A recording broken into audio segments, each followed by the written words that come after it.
The workman attached lots of cables to Thomas. Thomas slowly took up the strain, but the section was heavy. His wheels slipped. The workmen were worried. Thomas puffed harder and harder and held the beam steady. He edged forwards, slowly lowering the section. It got heavier and heavier.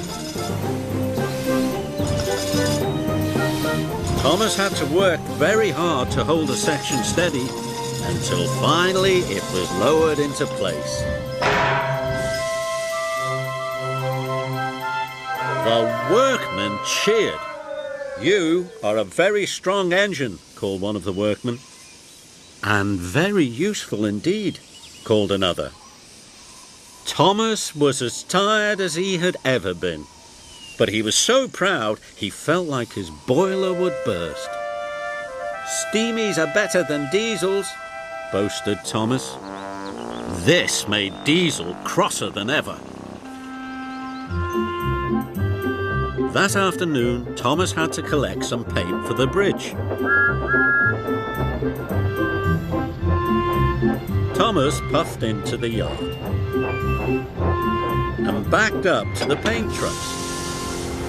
But Diesel was in the yard too. "Now I'll show Thomas who's best," Diesel whispered, and he gave the trucks an extra hard shunt.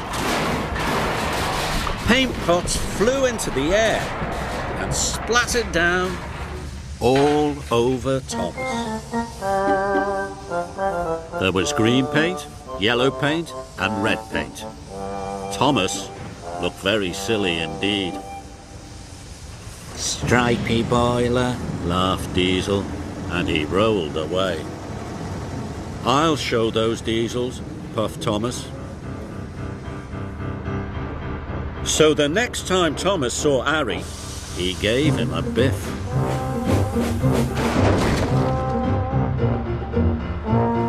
And when Harry saw James, he gave him a bump.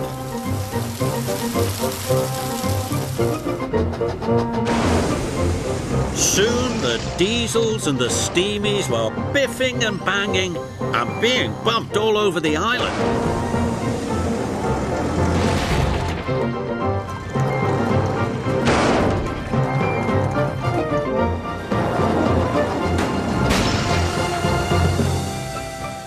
The engines were in a terrible mess. Everyone needed a good washdown, and no work had been done.